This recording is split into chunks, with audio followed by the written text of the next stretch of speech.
में हम लोगों ने कहाँ तक देखा था? सप्तऋषि तारामंडल। सप्तऋषि तारामंडल जो हमारे पास में होता है वो क्या होता है? सप्तऋषि तारामंडल में इसमें 7 तारा होते हैं। 7 तारा एक ऐसी आकृति में होते हैं, वो हमको लगता है कि वो हल जैसी आकृति बना रहे हैं। पहले हल कैसे बना करता था? पहले के टाइम पर आप लोग देखोगे तो पुराने समय में जो हल बना करते थे वो हल हमारे कुछ इस प्रकार हुआ करते थे। जैसे ये हमने कहा कि हमारे पास में क्या है, हल है। इसको किसान यहाँ से पकड़ लेता था और इसी के आगे एक डंडी लग जाया करती थी और उसी डंडे में 2 प्रकार के यहाँ पर क्या हुआ करते थे, बैल लग जाया करते थे और बैल इसको क्या करते थे, खींचा करते थे। यहाँ से ये मिट्टी को खोदते हुए चला जाता था। तो इसे हम लोग कह सकते हैं कि ये इस टाइप का हमारे पास में हल है। इसी टाइप का हमारे पास में एक तारा मंडल भी पाया जाता है जो कि 7 तारों से मिलकर के बना है। उसे क्या कहते हैं? सप्तऋषि तारामंडल कहा जाता है। तो आइए उसी तारामंडल के बारे में आज हम लोग पढ़ते हैं कि सप्तऋषि तारामंडल क्या होता है।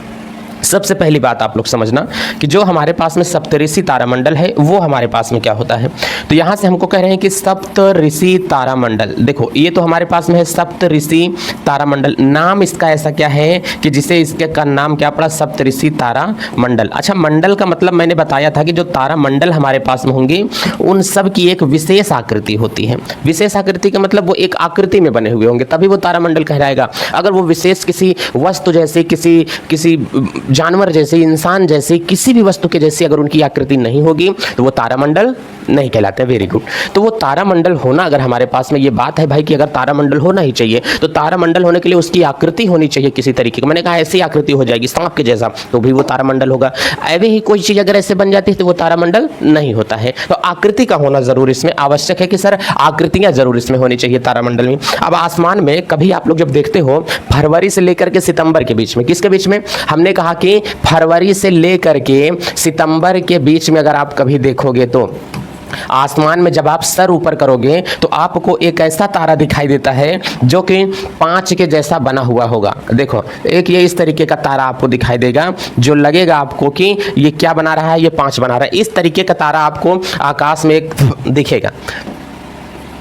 इस तरीके का तारा एक आपको आकाश में दिखेगा। ये लगेगा कि आपको 5 जैसी आकृति बन रही है। देखो इस तरीके का अगर इन रेखाओं को हम लोग मिला देते हैं, इन काल्पनिक रेखाओं को, तो इस तरीके का तारा बनता हुआ हमको नजर आता है। क्या कोई ऐसा देखा है? तो ये जो हमारे पास में तारा है, इसमें जो तारों की संख्या हमारे पास में होती है, ये आप लोग देखोगे तो आपको ये यहाँ से फील होगा, महसूस होगा कि भाई साहब यहाँ से देखो तो एक तारा हमारे पास में है। देखो इस पर आपको कैसा एक तारा दिखाई देगा, इस पर दूसरा तारा आपको यहाँ से ये दिखाई देता है, इस पर तीसरा होगा, ये चौथा तारा, 5वां होगा, 6वां होगा, 7वां होगा। इसमें जो तारों की संख्या दिखाई दे रही है 7 तारे हैं, इसलिए इसे क्या कहा जाता है? सप्तऋषि कहा जाता है। सप्त का मतलब क्या हो गया? 7। अब सर ऋषि इसके नाम के आगे क्यों लगा है? तो कह रहे हैं कि जो ऋषि इसके नाम के आगे लगा है, पुराने समय में पुराणों के अनुसार ये हुआ था कि ब्रह्मा जी ने जब सृष्टि का निर्माण किया था तो इस सृष्टि में सुख, समृद्धि, ज्ञान, ये सारी चीजें उपस्थित रहें, इसके लिए उन्होंने अपने 7 ऋषियों का वर्णन किया था। और ये 7 ऋषि 7 को सबको अलग अलग चीजों के लिए, किसी को सुख के लिए, किसी को समृद्धि के लिए, किसी को ज्ञान के लिए, ठीक है, किसी के अंदर दया भाव को पृथ्वी पर उत्पन्न करने के लिए इन लोगों को भेजा। कहा कि आप लोग जाओ धरती पर इन सभी चीजों का क्या करो, कल्याण करो। आप लोग धरती पर इन सब चीजों की बढ़ोतरी करो जिससे कि जो धरती पर प्रजातियां उत्पन्न हो, जो मानव उत्पन्न हो, उनके अंदर दया और हीनता की भावना रहे, जिससे कि धरतीवासी एकदम मस्त तरीके से रहे सब लोग। तो ब्रह्मा जी ने इन ऋषियों का निर्माण किया था। वही ऋषि आसमान में आज भी उपस्थित हैं और वो अलग अलग तरीके से उपस्थित हैं, ठीक है, जिसे आज हम लोग तारामंडल कहते हैं। ये पुराणों के अनुसार ये ऋषि हैं आज जो वहां से धरती की सुरक्षा कर रहे हैं। पुराणों के अनुसार ये है, ये कोई किताब नहीं कह रही, ये पुराणों से कहा जाता है और कुछ चीजें सही भी होती हैं, ठीक है। तो ये ऋषि हैं, ये 7 के 7 ऋषि यहाँ पर उपस्थित हैं। अब ऋषि थे तो 7 लोग थे, इसलिए इसे क्या कहा गया? सप्तऋषि तारामंडल कहा जाता है। ये हमारे पास में प्राचीन समय के 7 ऋषियों के नाम पर है। ये कहां पर है? ये प्राचीन समय की बात है। प्राचीन समय में ये 7 ऋषियों के होने के कारण, किसके कारण? ये 7 ऋषि के होने के कारण इसका नाम क्या पड़ा था? सप्तऋषि तारामंडल पड़ा हुआ था। इतनी बातें आपको समझ में आ रही हैं? कहे सर ठीक है, चलिए इतना तो हम लोगों ने समझ लिया। और ये दिखाई कब से कब देता है? आसमान में आप जब दिखाई कब देगा? आप लोग जब पृथ्वी पे निकलोगे, आसमान में जब सर ऊपर की ओर करोगे, हल्का लेफ्ट में करोगे तो आपको ये दिखेगा हल्का सा, ये आपको एकदम आसमान के बीचों बीच में तो नहीं होता, ये हल्की सी उत्तर आपको दक्षिण दिशा या पश्चिम दिशा की साइड में हल्का सा ये दिखता है, एकदम प्योर सर के पास में हल्का सा सर के तिरछा होता है। ऊपर देखोगे तो 5 जैसी आकृति बनाने वाला। छत पे चढ़ना और देखना और आप लोग बताना कि क्या ऐसा दिखाई देता है। तो ऊपर ये चढ़ने के बाद में ये आपको दिखाई देगा। ये 12 महीने दिखाई देने वाला तारा नहीं होता है, ये आपको फरवरी से दिखाई देना स्टार्ट होता है, ये सितंबर तक दिखाई देता है। बोलो इतनी बात समझ में आ रही है? इसका मतलब ये तारा हमेशा नहीं होगा, फरवरी से लेकर के सितंबर के बीच तक आप लोगों को ये तारा दिखाई देगा। चलो इतनी बात तो आपको समझ में आ गई है कि सर ये फरवरी से दिसंबर के बीच में दिखाई देने वाला तारा होता है। हाँ सर, फरवरी से दिसंबर के बीच में यह तारा दिखाई देगा। और एक बात क्या होती है, तो कह रहे हैं कि इस तारे का नाम सप्तऋषि तारा तो हमारे पास में ही होता है, इस तारे का कुछ अन्य नाम भी होता है। सर इस तारे का जो अन्य नाम है वो अन्य नाम क्या होता है? कह रहे हैं कि इस तारे को पतंग तारा भी कहा जाता है। क्या कहते हैं? इस तारे को पतंग तारा भी कहा जाता है, इस तारे को हल तारा भी कहा जाता है। क्या कहते हैं? इस तारे को हल तारा भी कहा जाता है। इतनी बात समझ में आ रही है कि नहीं? इसे चाहे पतंग तारा कह लो चाहे हल तारा कह लो। पतंग तारा क्यों कहा जाता है इसे ध्यान से समझना। हमने कहा कि जैसे आसमान में आप लोग देखोगे कि कोई पतंग बनी हुई होती है, ठीक है, आप लोग देखोगे आसमान में कि यार कोई पतंग वहां से बनी हुई है, इस तरीके की ये तारा है ही। 5 के आकार का हल के आकार का तारा है। यहाँ पर इसके पास में स्टार रखे हुए हैं 7, 1 2 हो गया, 3 हो गया, 4 हो गया, 5 6 7 स्टार हो गए। इसको मैं यहाँ से अगर बंद कर दूंगा तो ऐसा लगेगा कि आसमान में कोई पतंग जैसी चीज है वहां पर उड़ रही है। ये डोर है पतंग की और वो क्या है? पतंग है। आसमान में इसे कभी कभी ऐसा कहा जाता था कि इसे जब आकृति को चारों तरफ से बंद करते हैं तो एक ऐसी आकृति निर्माण लेती है जो पतंग जैसी हमको दिखाई देती है, इसलिए इस तारे को पतंग तारा भी, पतंग तारा मंडल भी कहा जाता है। सब किताबें अब इसे नहीं बयां करती हैं, कुछ कुछ किताबें पहले इसे बयां करती थी, अब नहीं कहा जाता है। अब इसे या तो हल तारा बोलेंगे या तो क्या बोलते हैं? पतंग तारा बोला जाता है। अब ये जो हमारे पास में 7 तारे दिखाई दे रहे हैं, इन 7 तारों का कुछ नाम होता है। 7 तारों का नाम क्या होता है? सर 7 ऋषि थे तो 7 तारों का नाम भी होना चाहिए। अब 7 ऋषि थे, 7 तारों का नाम होना चाहिए। तो आइए हम लोग पहले समझते हैं कि 7 तारों का नाम क्या होता है। तो पहला हम लोग मरीच याद करेंगे। क्या याद करेंगे? मरीच। उसके बाद में हम लोग यहां से याद करेंगे, देखो मरीचि, और उसके बाद में यहां से हमारे पास में कौन से थे? वशिष्ठ। तीसरा हमारे पास में कौन से थे? यहां से अंगीरस थे। कौन थे? अंगीरस थे। चौथा यहां से हमारे पास में कौन सा था? पुलत्स्य था, पुलत्स्य। और फिर 5वां हमारे पास में क्या हुआ करता था? पुलह हुआ करता था। फिर 6वां हमारे पास में क्या था? यहाँ से अत्रि था।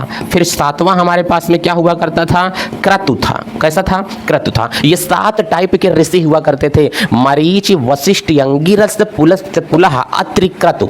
ये 7 टाइप के ऋषि थे। ये 7 टाइप के जो ऋषि थे, 7 लोग जो हुआ करते थे, ये ब्रह्मदेव भेजे थे इनको। कौन भेजे थे? ब्रह्मदेव भेजे थे यहाँ पर सुख और समृद्धि को फैलाने के लिए। इसलिए ये आज भी आसमान में क्या है? विराजमान हैं, जो कि धरती वगैरह की क्या कर रहे हैं? सुरक्षा कर रहे हैं, ऐसा माना जाता है। ठीक है, ये तो हो गया पुराणों के अनुसार चीजें। लेकिन साइंस ये सारी जो वैज्ञानिक हैं ये सारी चीजों को नहीं मानते। इनकी नजर में मात्र गैलेक्सी में ये क्या होते हैं? 7 टाइप के स्टार होते हैं। अब इन सब का नाम कौन सा कहां पर रखा है? 3 का नाम सेट करके याद रखना, आप लोगों को याद हो गया। मरीच, वशिष्ठ, अंगीरस, पुलस्त्य, पुलह, अत्रि, क्रतु, ये 7 टाइप के हमारे पास में क्या है? तारे हैं।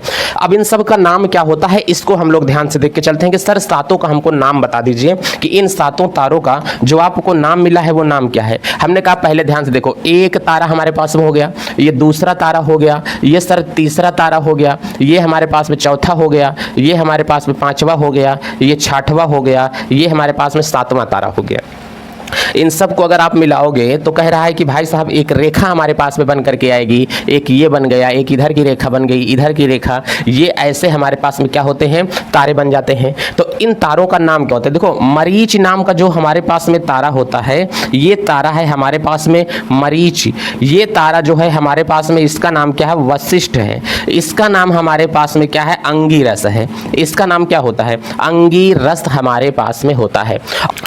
ये वाला हमारे पास में तारा जो होता है पुलत से होता है, पुलह होता है। ये तारा हमारे पास में जो होता है पुलत से होता है। ठीक है, ये वाला तारा हमारे पास में क्या होगा, पुलत से होगा, पुलह होगा। और इस वाले तारे को हम लोग क्या बोलते हैं, अत्रि बोलते हैं। इस वाले तारे को हम लोग क्या बोलते हैं, क्रतु बोलते हैं। क्या बोलेंगे, क्रतु बोलते हैं। इन 7 ऋषियों यही हमारे पास में है। अब ये माना जाता है कि ये तो हमारे पास में भाई साहब 7 ऋषि हो गए और 7 ऋषि का मैंने आपको नाम दे दिया, ठीक है। इसी दिशा में अगर आप लोग सिंपल ऐसे देखते हुए चले जाओगे, इसी दिशा को अगर मैं और आगे ऐसे बढ़ाते हुए चला जाऊंगा, एक बड़ा सा तारा आपको यहां पर उपस्थित दिखाई देगा। इस तारे को कहा जाता है कि ये ध्रुव तारा है। कैसा है, ध्रुव तारा। ये उत्तर दिशा में है, इसकी दिशा कभी नहीं बदलती है। आपके साइड में जो उत्तर होगा, उत्तर की ओर अगर आप लोग सर करके ऐसे देखोगे तो 5 बना होगा, 5 के सामने वहीं पर देखोगे तो एक तारा होगा जो ज्यादा चमकता होगा, उसे कहा जाता है कि ध्रुव तारा उपस्थित है।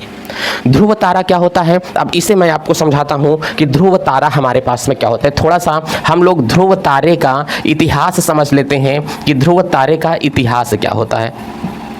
चलिए, ध्रुव तारे का इतिहास बहुत बढ़िया है, आप लोग कहीं ना कहीं ये ध्रुव तारे का इतिहास भी सुने होंगे। चलिए इसको समझाते हैं। तो ये हमारे पास में ये देखो, अगर कहीं कहीं पर जिन बच्चों को समझ में आता है ना, वो कहते हैं सर ये 5 के आकार का तारा दिख रहा है। कैसा दिख रहा है, 5 के आकार का तारा दिख रहा है, इसीलिए इसे 5 स्टार हम लोग कह सकते हैं। 5 स्टार नहीं कहोगे, चूंकि 7 तारा है तो 5 के आकार का भले दिख रहा है लेकिन है तो 7 स्टार ना, तो इसलिए इसे 5 नहीं कह सकते हैं। या तो इसे सप्तऋषि कहो, या तो इसे पतंग तारा कहो, या तो इसे हल तारा कहो। इतनी ही बातें संभव हो सकती हैं। इतना समझ में आया। अब मैं आपको बात बताता हूं, एक जो ध्रुव तारे का मैं इतिहास की बात कर रहा हूं, इसके 2 तरीके होते हैं। एक तरीका इसका जो हो सकता है, इससे कहा जा रहा है कि पौराणिक तरीका हमारे पास में क्या होता है, और एक इसका हमारे पास में देख के चलते हैं कि वैज्ञानिक तरीका क्या होता है। तो पहले हम आप लोगों को बता देते हैं कि पौराणिक तरीका हमारे पास में क्या है, फिर हम लोग पढ़ के चलेंगे कि वैज्ञानिक तरीका क्या होता है। आपको एक समय की बात बता रहा हूं, विष्णु पुराण जो हमारे पास में था और जो भागवत पुराण था, उसकी जो कथा है, विष्णु पुराण और भागवत पुराण में एक राजा हुआ करते थे जिसका नाम जो होता था, उन्हें राजा उत्तान कहा जाता था। क्या कहा जाता था, जो राजा थे उन राजा का नाम क्या था, राजा उत्तानपाद था। तो राजा उत्तानपाद के 2 बीवियां थी। एक बीवी का नाम हमारे पास में क्या था, सुनीति था, और एक बीवी का नाम सुरुचि था। सुरुचि जो थी छोटी थी, सुनीति बीवी जो थी इनकी बड़ी थी। सुनीति बीवी से ये कम प्यार करते थे और जो सुरुचि थी उससे राजा उत्तानपाद ज़्यादा प्यार करते थे। तो राजा उत्तान छोटी वाली बीवी से अपने ज़्यादा प्यार करते थे, बड़ी वाली बीवी से ये कम प्यार करते थे। बड़ी बीवी का नाम का एक पुत्र था जिसका नाम ध्रुव था, और छोटी बीवी का एक पुत्र था जिसका जो है नाम था वो उत्तान था। ठीक है, सॉरी उत्तम था। छोटी बीवी का पुत्र क्या है, उत्तम था। बड़ी बीवी का जो पुत्र था वो क्या था, ध्रुव थे। तो बड़ी बीवी से वो प्यार ही नहीं करते थे, प्यार तो वो छोटी वाली बीवी से करते थे, तो इसलिए उसके बच्चे को भी ये प्यार नहीं करते थे। ध्रुव को भी राजा प्यार नहीं करते थे अपने बेटे को। एक दिन ध्रुव बच्चा था, वो खेलते खेलते पहुंच गया और अपने पिता की गोद में बैठ गया। तो जो इसकी छोटी माता थी सुरुचि, वो आती है गुस्से से झटके से कहती है, चल हट, हमारे पति की गोद में तू क्यों बैठा है, यहाँ पर केवल उत्तम का अधिकार है, तुम्हारा अधिकार नहीं है यहाँ से बैठने का। सोचो अगर एक छोटे से बच्चे को इस तरीके से पेश आया जा रहा है तो उस बच्चे के दिल में कितना ज़्यादा दर्द हुआ कि मतलब मैं अपने पिता की गोद में बैठ रहा हूँ और मुझे निकाल करके फेंक दिया जा रहा है। तो वो रोते रोते अपनी माँ सुनीति के पास जाता है।